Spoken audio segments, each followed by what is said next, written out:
اس نے یعنی ابراہیم نے ان کو پورا کر دیا. اللہ پاک نے کہا کہ اے ابراہیم یہ اس میں نہیں رہو، میں تجھ کو لوگوں کے لیے امام مقرر کروں گا، یہ امام مقرر کرنے والا ہوں.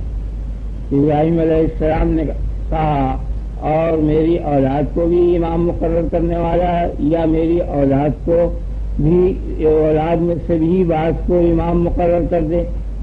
اللہ پاک نے فرمایا کہ میرا عہد امامت ظالموں کو نہیں پہنچتا. یہ پچھلے اتوار کو بھی اس کا ترجمہ میں نے کر دیا تھا اور ابتلاء کے اوپر کچھ مضمون ہوا تھا اور وہ اتوار اس روز یہی اسی مضمون پر ختم ہو گیا تھا کہ اللہ پاک جو ہے جانچنے کا لفظ اللہ پاک کے واسطے جائز نہیں ہے، کیونکہ اللہ پاک کو سب علم ہے، اسے امتحان کرنے کی ضرورت نہیں. امتحان کے بعد جو نتائج ہوتے ہیں وہ اس کو پہلے سے معلوم ہے، اور اس کے متعلق جو کچھ لوگوں نے بیان کیا تھا وہ میں نے آپ کے سامنے بیان کر دیا تھا کہ ہشام ابن حکم کوفی کا یہ خیال ہے کہ اللہ پاک کو علم نہیں ہوتا جب تک کہ وہ شے نہ ہو، اور اصل میں جو اس کا علم تھا وہ حقائق اور ماہیتوں کے ساتھ تھا، جزیات کے ساتھ نہیں تھا. اور اس کے جو دلائل تھے وہ اس روز میں نے بیان کر دیے تھے اور ان کا رد بھی بیان کر دیا تھا. اور دھوکے میں جو بات ڈالنے والی ہے وہ یہ ہے، اسی مضمون سے یہ وابستہ ہے، جس چیز سے دھوکہ لگتا ہے وہ ایک نقطے کی بات ہے، وہ آپ یہاں سمجھ لیں. جو ہمیشہ یہ تمام جتنی بھی دشواریاں پیدا ہوئی ہیں فلسفیت کی، وہ صرف اس بنیاد پر پیدا ہوئی ہیں کہ ازل کے صحیح معنی لوگوں نے نہیں سمجھے، نہ متقدمین نے نہ متاخرین نے. کیونکہ کتابوں میں حکمت کی ازل کے معنی لکھے ہوئے ہیں، وہ زمان غیر المتناہی فی جانب الماضی، ماضی کی جانب میں زمانہ غیر متناہی ہو اس کو ازل کہتے ہیں. تو یہ بات صحیح نہیں ہے، کیوں یہ غلط بات ہے، اور اسی غلطی کی بنیاد پر یہ تمام فلسفی باطل عقیدے پیدا ہوئے ہیں. یعنی ماضی کی جانب میں زمانہ لا انتہا چلا جا رہا ہے بس، اور پھر ماضی کے کسی آخر کے حصے میں وہم کمزوری کی وجہ سے ایک نقطہ فرض کر لیتا ہے، اور اس نقطے کا نام تو ازل رکھتا ہے، اور پھر اس کے بعد جو خط چلتا ہے وہ زمانے کی لائن چلتی ہے، اور وہ چلتے چلتے اسی طرح آخر میں ایک نقطہ فرض کر لیتا ہے اور اس کا نام ابد رکھ لیتا ہے. تو اس نقطے کے فرض کرنے سے کی صورت یہ ہوتی ہے، کہتا ہے کہ ازل سے یہاں تک، ازل سے وہاں تک یہ چیز. یہ ہمیشہ آپ نے سنا ہوگا من الازل الی الابد، عربی میں بھی یہ آتا ہے اور اردو میں بھی یہ آتا ہے کہ ازل سے ابد تک، ازل سے آج تک، ازل سے طوفان نوح تک وغیرہ وغیرہ. تو یہ سے کا لفظ کہنا یا من کا لفظ کہنا عربی میں، اردو میں سے کا لفظ کہنا، یہ تو اس بات کا پتہ دے رہا ہے کہ من اور سے ابتدائے غائب کے لیے ہوتا ہے، وہ تو ابتدا ہے، حالانکہ ازل لا ابتدا کا نام ہے. تو اب ازل میں جو علم ہے اس کو خیال کرتا ہے آدمی کہ ازلی علم تھا، وہ ہوتے ہوتے ہوتے ہوتے پھر ایک خاص وقت آیا، اس وقت اشیاء حادث ہوئیں، پھر اس میں یہ تبدیلیاں ہوئیں، یہ ایسے مغالطے اور وہم پیدا ہوتے ہیں. تو یہ شبہ کا مادہ ہی کٹ گیا کہ اصل میں ازل نام ہے اس وجود کا. ازل کے کیا معنی؟ وجود کا کہ جو قدرت سے متعلق نہ ہو، قدرت کا اس سے کوئی تعلق نہ ہو، وہ وجود کہ جو بغیر قدرت کے ہے اس وجود کا نام ازلی ہے. اور وجود کا بغیر قدرت اور بغیر تاثیر کے ہونا یہ معنی ازل کے ازلیت. اور حادث کے کیا معنی ہیں؟ وہ وجود جو بالقدرت ہے، قدرت سے جو وجود ہو اس وجود کو تو حادث کہتے ہیں، اور جو بغیر قدرت کے لا بالقدرت وجود ہے تو اب وہ ہوگا نہیں بلکہ وہ ہے. یہ فرق ہے، لا بالقدرت وجود ہوگا نہیں بلکہ وہ ہے، اس کا نام ازل ہے. تو یہ دقت یوں پیدا ہوئی ہے، یہ 20 یوں دلیلیں اور خراب اور پریشانیاں اس وجہ سے پیدا ہوئی ہیں کہ ازل میں اللہ کو علم تھا. اب ازل کو کونا تھوڑی ہے ماضی کا کہ اس کونے میں تھا، اب جو بھی کونا فرض کریں گے اور وہاں سے کہ وہ یہاں تک تو ازل ہے اور یہاں سے لا یزال شروع ہوا، تو لا یزال جب متصل ہوگا ازل سے تو جو شے ایک زمانے کی وہ ساتھ متصل ہو وہ بھی حادث ہے، حادث کے ساتھ جو شے متصل ہوگی وہ بھی حادث ہے اس اتصال کی بنا پر، اور یا تو یہ سلسلہ حوادث کا لا انتہا جائے گا، اور یا یہ کہ حادث قدیم ہو جائے گا، اور یا قدیم حادث ہو جائے گا۔ اب یہ تین لائنیں ہیں، حادث کا قدیم ہونا اور قدیم کا حادث ہونا، آگے نا آپ کے خیال میں ان سے یہ تمام خرابیاں پیدا ہوتی چلی جائیں گی۔ یہ سلسلے کا لا تناہی جانا، یہ حکماں کو یہ مغالطے لگے، اور چونکہ یہ خیالات ہمارے ہاں بھی ہیں سب کے، اس لیے ہمارے یہاں بھی اس قسم کے شبہوں میں پڑ گئے۔ چنانچہ یہ جو شبہ پیدا ہوا ہے علم کے متعلق کہ اللہ تبارک و تعالیٰ کو ازل میں علم تھا ماہیات کا، حقائق کا اور حوادث کا علم نہیں تھا، اور اس کے وہ دلائل جو میں نے آپ کو اس روز بیان کر دیے تھے وہ، تو اس کے واسطے صرف ایک ہی تدبیر ہے کہ یہ ازل کے صحیح معنی سمجھ لیں، اور ازلی شے کے متعلق کے تمام حوادث سے اس کا ایسا تعلق ہے جیسے کہ مرکز دائرے کا دائرے سے تعلق ہے۔ جس طرح مرکز تمام دائرے کے اجزاء کو بیک آن دیکھ رہا ہے اور مقابل ہے، اور کسی قسم کا تغیر نہیں ہے، یعنی کوئی سمت اس کے لیے پیچھے اور آگے نہیں ہے، بلکہ دونوں طرف کی سمتیں اس کے سامنے ہیں۔ بالکل اسی طرح ازل جو ہے وہ تمام حوادث کو لیے ہوئے بچنے، یہ تمام مشکل حل ہوگی۔ اب رہ گیا وہ اصول لا تناہی کے باطل ہونے کا۔ لا تناہی کے باطل ہونے کے جتنے دلائل حکماء نے بیان کیے ہیں اور علماء نے، وہ کمزور ہیں، صحیح نہیں ہے، وہ میں نے آپ کو بتایا۔ لا تناہی کے باطل ہونے کے لیے سب سے بہتر چیز یہ ہے کہ جو شے کسی شے سے ہے، اس بات کو آپ سمجھیں۔ جیسے انسانوں کا سلسلہ چلا جا رہا ہے، اور ہر انسان اس بات کو جانتا ہے کہ میں زمین پر ہوں، اور زمین مجھ سے پہلے ہے، سورج مجھ سے پہلے ہے، آسمان مجھ سے پہلے ہے، اور زمین مجھ سے پہلے ہے۔ جب مادہ اس کا یا وہ جز سے کہ اس شے کا قیام ہوا ہے وہ اس سے مقدم ہے، تو اس لیے جو شے بھی کسی شے سے مقدم ہوگی وہ اشیاء تمام اس شے سے پیچھے ہوں گی۔ جیسے قینچی ہے، چھری ہے، چاقو ہے، یہ سب لوہے سے پیچھے ہیں۔ ایک وقت ایسا تھا کہ لوہا ہی لوہا تھا اور یہ قینچی اور چاقو کی شکل میں نہیں آیا تھا، تو لوہا چونکہ لوہے سے بنا ہے، چاقو چھری اس لیے ہر چاقو چھری کے لیے اول ہے۔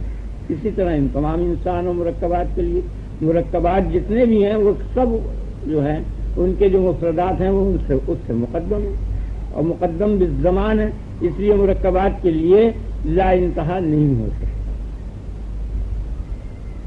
اب رہ گئے مفردات، تو اس کے لیے وہ دوسری صورتیں ہیں، میں پہلے کسی ہو گیا ان کی یہ تفصیل اس کی رہ جائے۔ اب یہاں دو باتیں سمجھنے کی ہیں جی، کیا فرق؟ اللہ پاک نے چند چیزوں میں امتحان لیا، اور تمام مفسرین کا اتفاق ہے اس بات پر کہ یہ امتحان در حقیقت امر نہیں ہے، یعنی چند باتوں کا آپ کو حکم دیا گیا کہ یہ کرو، اور چند باتوں کی ممانعت کی گئی کہ یہ کرو، یہ نہ کرو۔ تو بعض مفسرین کی رائے تو یہ ہے کہ 10 باتیں جو ان کی شریعت میں فرض تھیں اور ہماری یہاں سنت ہیں، یہ وہ کلمات ہیں۔ ان کلمات سے مراد وہ 10 باتیں ہیں جو ہمارے ہاں مسنون ہیں، جیسے کہ سر کے اندر ہے کلی کرنا، ناک کا صاف کرنا وغیرہ وغیرہ، یہ اس کو سنتے۔ اور باقی بدن کے اندر ہے استنجا ہے، بال ناک کے نیچے کے بالوں کا صاف کرنا، بغل کے بالوں کا صاف کرنا، اور طہارت وغیرہ، یہ ایسی 10 باتیں ہیں جو ان کے ہاں فرض تھی اور ہمارے یہاں مسنون ہیں، اور یہ جو اللہ پاک نے آزمایا ہے چند کلمات میں وہ یہ چند کلمات۔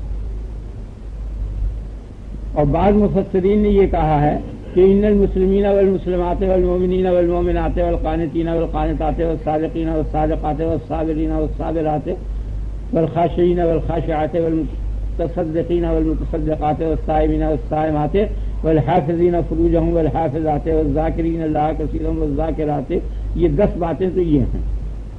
اور قد افلح المؤمنون میں الذین هم فی صلاتهم خاشعون والذین هم عن اللغو معرضون والذین هم للزکاة فاعلون والذین هم لفروجهم حافظون الا علی ازواجهم اولئک هم الوارثون تک 10 یہ اور التائبون العابدون الحامدون السائحون الراکعون الساجدون العاملون بالمعروف والناہون عن المنکر 10 وہ بتاتے ہیں.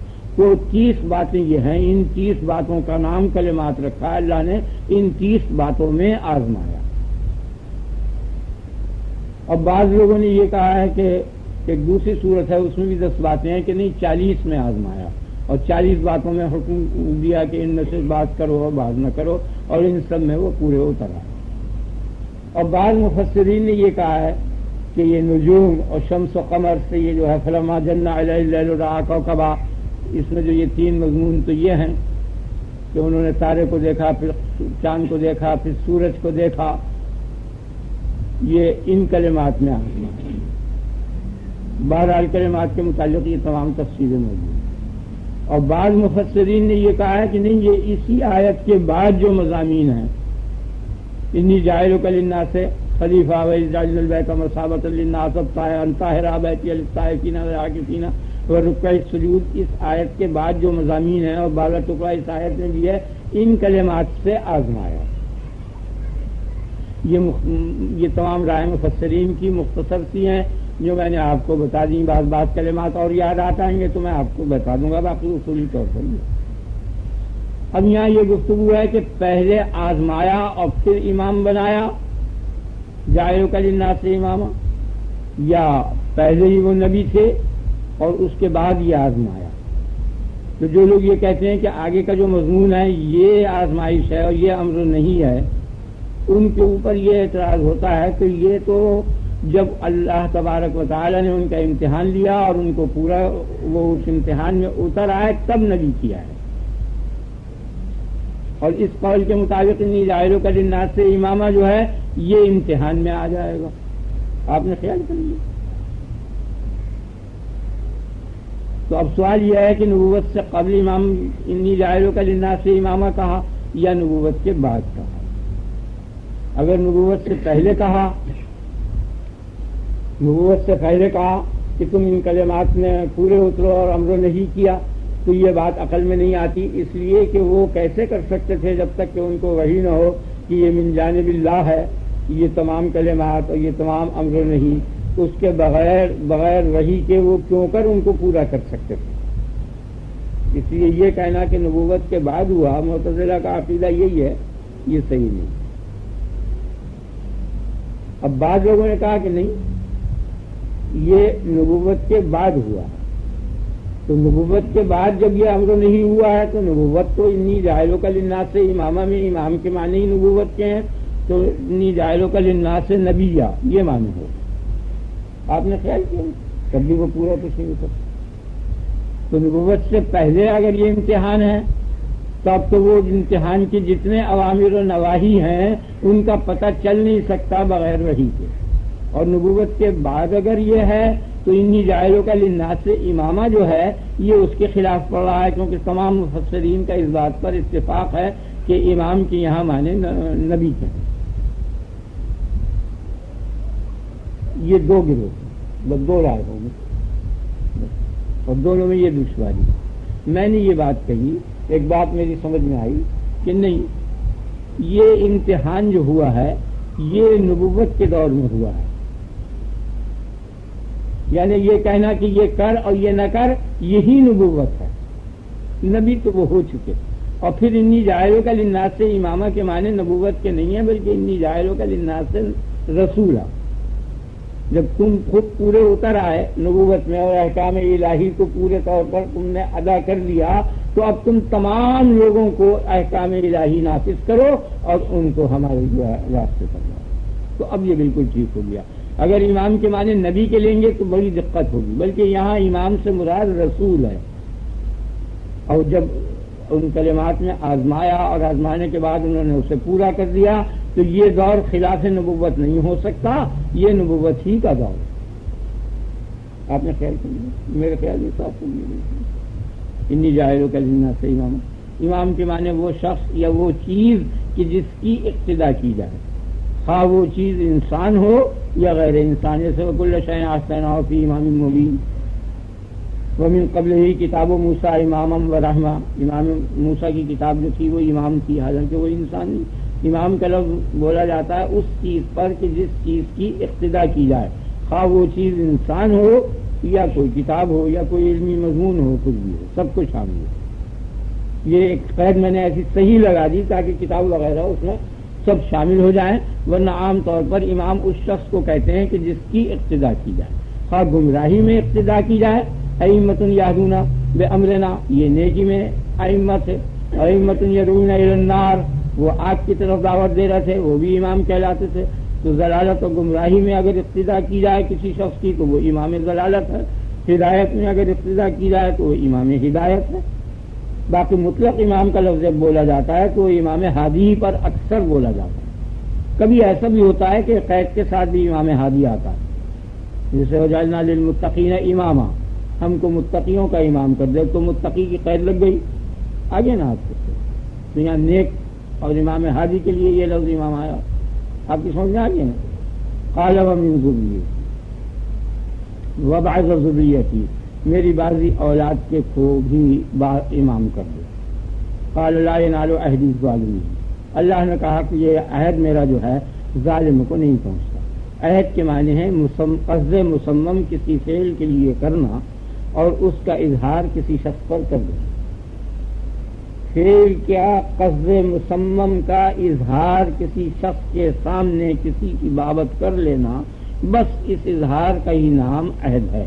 اب خواہ وہ عہد امامت ہو یا عہد کسی اور قسم کا ہو، کوئی ہو. وہ عہد کی حقیقت میں نے بتائی. عہد کسے کہتے ہیں؟ کسی فعل کے قصد مصمم کا اظہار کسی شخص کے سامنے کرنا، کسی کی بابت یا اس کی بابت، مخاطب کی بابت، سب کو شامل ہے. اور باقی عہد کے معنی امر کے بھی آتے ہیں، جیسے الم عہد الیکم یا بنی آدم، کیا میں نے تم کو حکم نہیں دیا تھا اے بنی آدم ان لا تعبدوا الشیطان، کہ تم شیطان کی عبادت نہ کرو. میں نے حکم دیا. تو عہد کے معنی تقید کے آتے ہیں، عہد کے معنی تقید سے کہنے کے آتے ہیں، عہد کے معنی وصیت کے آتے ہیں، عہد کے معنی حکم کے آتے ہیں. یہاں عہد سے مراد عہد امامت. اب اس چیز میں اختلاف ہے کہ امام جو ہے یہاں مراد امام سے رسول ہے. ایک گروہ یہ کہتا ہے کہ یہ امام جو ہے عام ہے، خواہ وہ رسول ہو، نبی ہو یا خلیفہ ہو. امام نبی، نائب نبی کو بھی یہ شامل ہے امام کرو، جیسے خلفائے راشدین وغیرہ امام کو بھی تھے. تو انہوں نے یہ کہا کہ امام جو ہے وہ ظالم نہیں ہو سکتا. اور ابو بکر و عمر جو تھے وہ ایمان لانے سے قبل ظالم تھے، کیونکہ وہ تھے مشرک. اور ان الشرک لظلم عظیم، شرک جو ہے وہ ظلم عظیم ہے. تو ابو بکر و عمر ظالم ہوئے اور ظالم کو عہد امامت پہنچتا نہیں، اس لیے یہ نہیں ہو. اس کا ان لوگوں نے یہ جواب دیا کہ وقت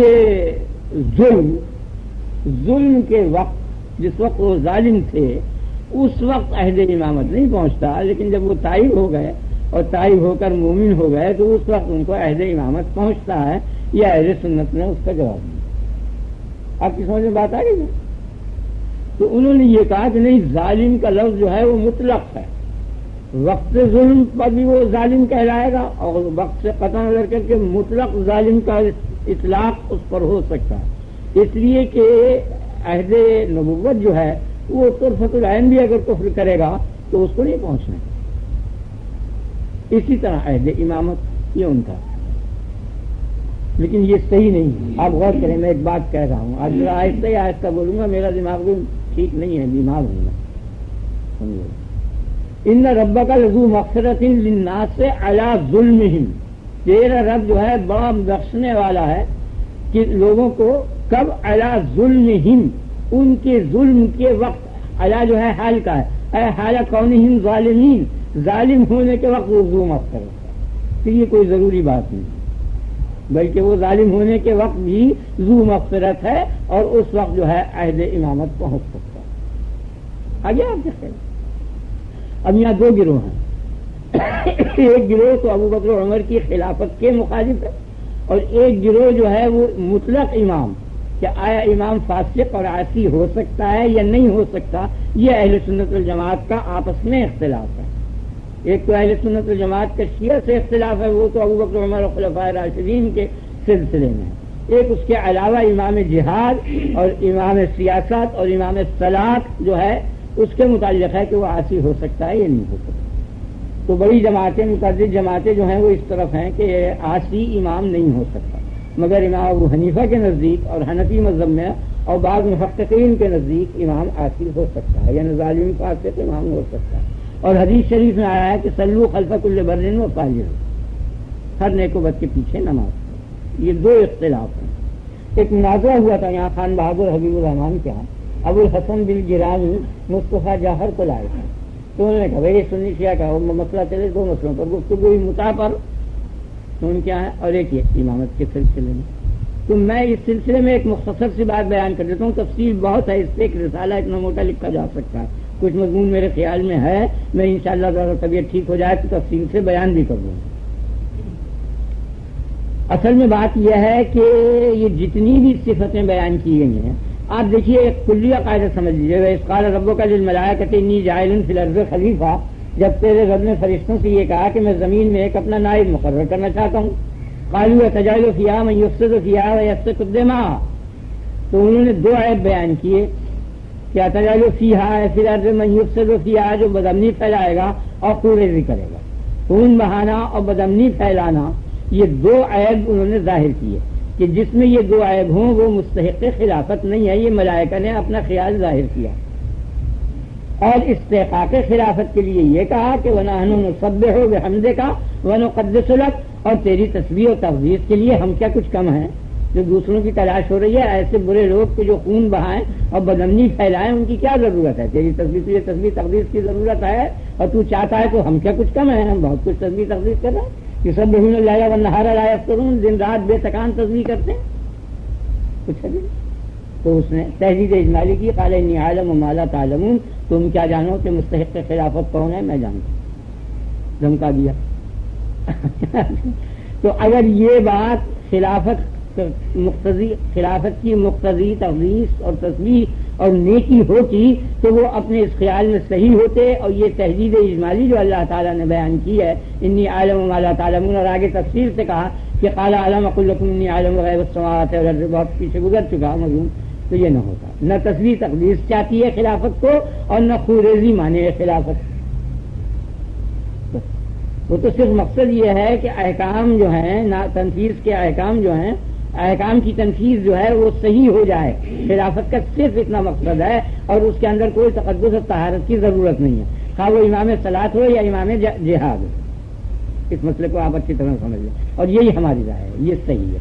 آپ دیکھیے غور کر کے کہ حضرت ابو بکر رضی اللہ عنہ کے پیچھے رسول اللہ صلی اللہ علیہ وسلم نے نماز پڑھ لی، اور عبد الرحمن ابن عوف کے پیچھے نماز پڑھی، اور یہ دونوں حضرات نبی صلی اللہ علیہ وسلم سے کوئی نسبت اور درجہ نہیں رکھتے کمی کا، ان کے مقابل میں ہر متقی کو اگر آپ لے لیں تو اس متقی کے مقابل میں ہر فاسق کوئی نہ کوئی درجہ رکھتا ہے، کیسے سے کیسے ہی بڑا صدیق اور متقی ہو اس کے مقابل میں کیسے سے کیسے ہی بدترین فاجر ہو مگر کلمہ گو ہو، وہ کوئی نہ کوئی حیثیت ضرور رکھتا ہے، اور یہ اکابر صحابہ جو ہیں نبی صلی اللہ علیہ وسلم کے سامنے کوئی حیثیت نہیں رکھتے، نہایت مفضول ہیں، تو ان مفضولوں کے پیچھے افضل نے اپنی نماز پڑھ لی، یہ تو امام صلاح۔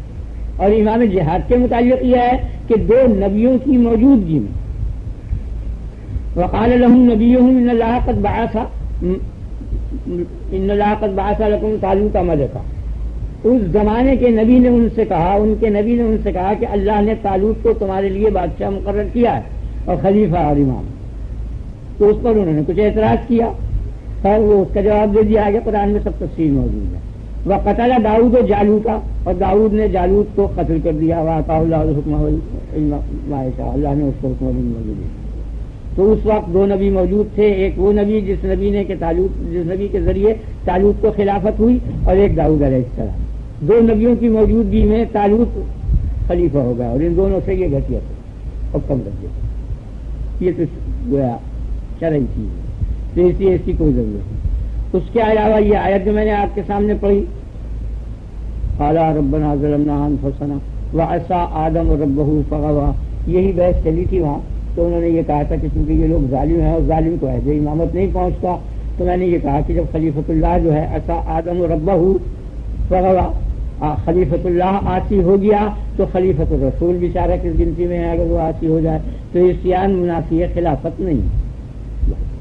آگے نا آگے چاہیے، اور ویسے تجربہ کافی ہے کیونکہ ہر زمانے میں جو خلیفہ ہوتے چلے آ رہے ہیں، ہر زمانے میں ان سے بہتر آدمی موجود تھے اور اس کے باوجود وہ خلیفہ ہوتے چلے گئے ہر زمانے میں۔ اب دونوں فریق اس بات پر متفق ہیں کہ امام حسن علیہ السلام معاویہ سے افضل ہیں، لیکن معاویہ نے کے ہاتھ پر امام حسن نے بیعت کر لی۔ عبد الملک کے زمانے میں اصحاب رسول اللہ موجود تھے، سب نے ان کے ہاتھ عبد الملک کے ہاتھ پر بیعت کی۔ حجاج کے متعلق تمام علماء کا اتفاق ہے کہ افسق الفساق تھا، لیکن خیر القرون کے لوگوں نے اس کے ہاتھ پر بیعت کی اور اس کے پیچھے نماز بھی پڑھی اور کسی نے اس کو ناجائز نہیں کیا۔ بخاری شریف میں حضرت عثمان سے جب یہ فریاد کی گئی تو انہوں نے کہا نماز کے لیے لوگ بلاتے ہیں تم کو باغی، تم جاؤ نیک کام ہے پڑھو، انہوں نے اجازت دی۔ جس وقت حضرت عثمان گھرے ہوئے تھے اور یہ قصہ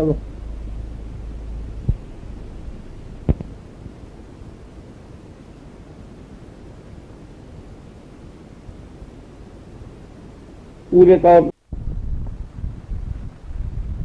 پر متعلق تمام علماء کا اتفاق ہے کہ افسق الفساق تھا، لیکن خیر القرون کے لوگوں نے اس کے ہاتھ پر بیعت کی اور اس کے پیچھے نماز بھی پڑھی اور کسی نے اس کو ناجائز نہیں کیا۔ بخاری شریف میں حضرت عثمان سے جب یہ فریاد کی گئی تو انہوں نے کہا نماز کے لیے لوگ بلاتے ہیں تم کو باغی، تم جاؤ نیک کام ہے پڑھو، انہوں نے اجازت دی۔ جس وقت حضرت عثمان گھرے ہوئے تھے اور یہ قصہ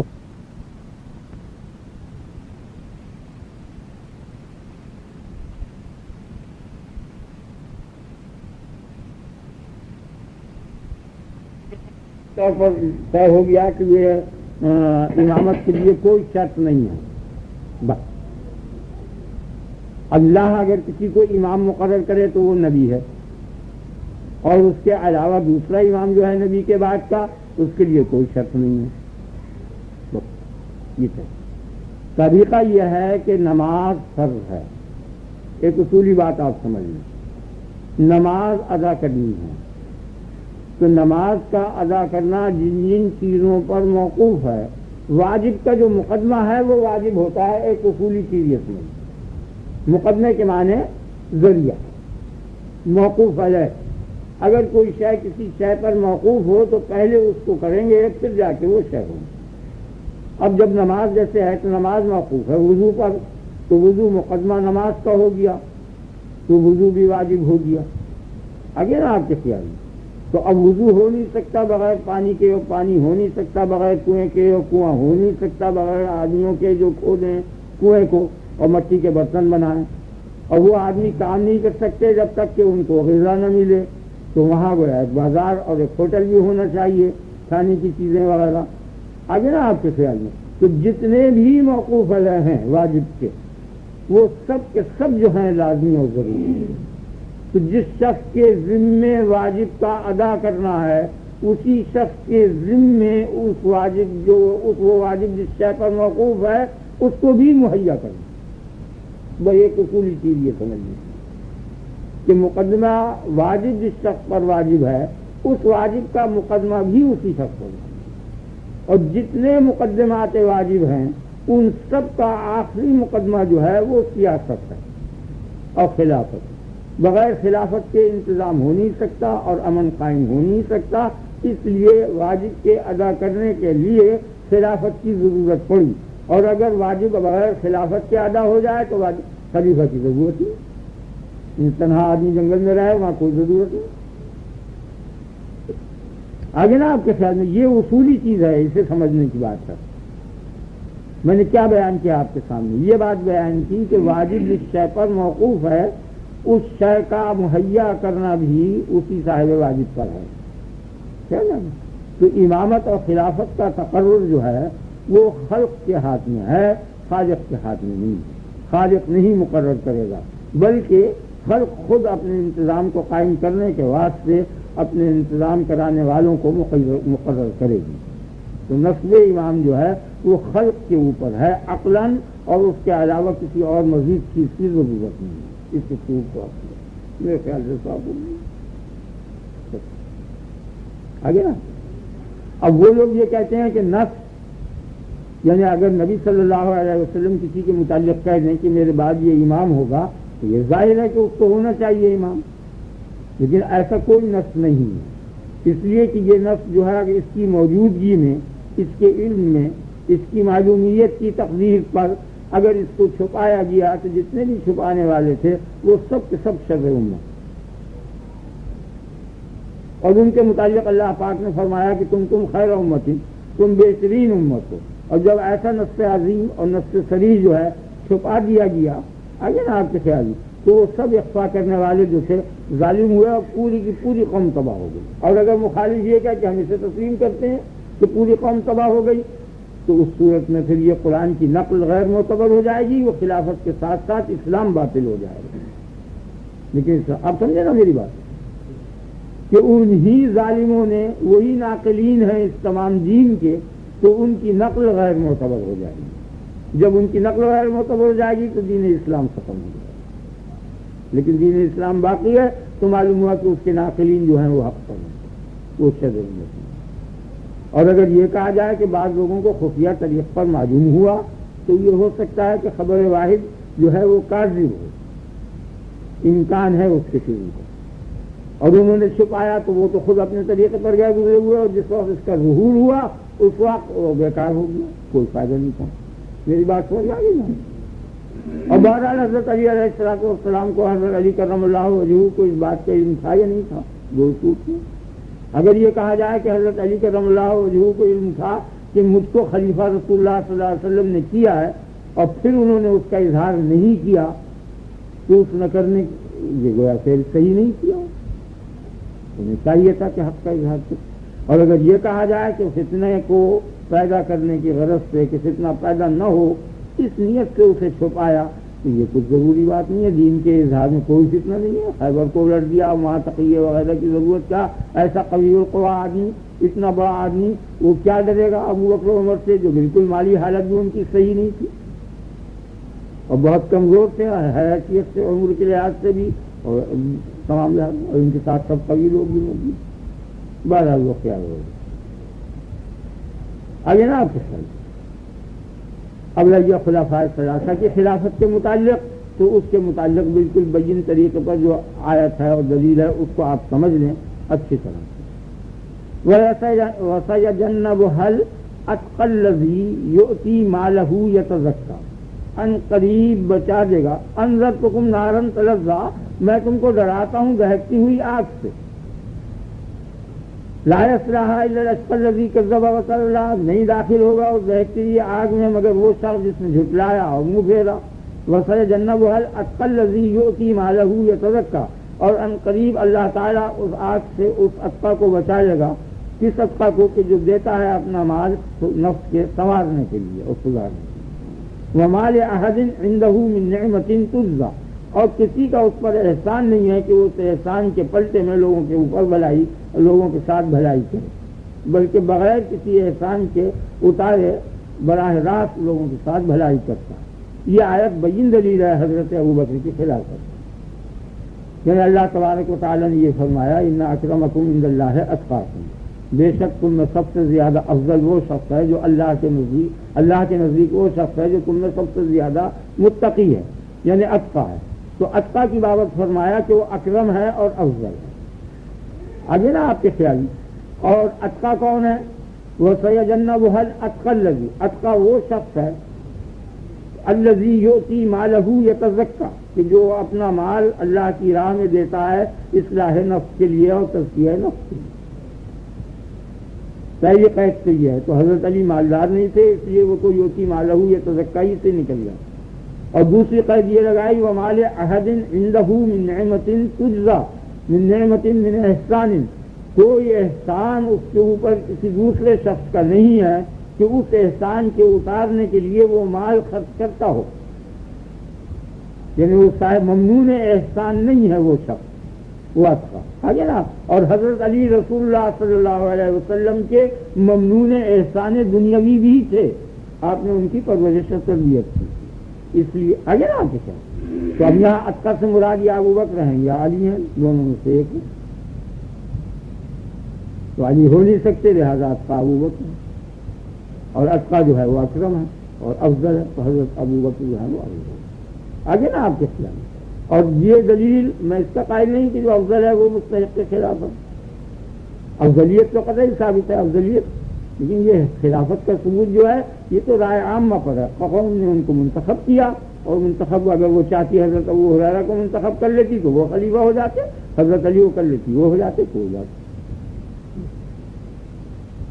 اس آیت کے متعلق یہ میرے خیال میں مضمون ختم ہو گیا، آج میری دماغی حالت ٹھیک نہیں ہے، اس لیے مضمون ضبط وار نہیں آ رہا خیال کرنے، تو آج میرے واسطے سب لوگ دعا کریں، اب میں آگے زیادہ بیان نہیں کر سکتا، اللہ پاک مجھے تندرستی عنایت کر دے اپنے فضل و کرم سے اور میرے اوپر رحم۔ اللهم صل على سيدنا ومولانا محمد وعلى آل سيدنا ومولانا محمد وبارك وسلم۔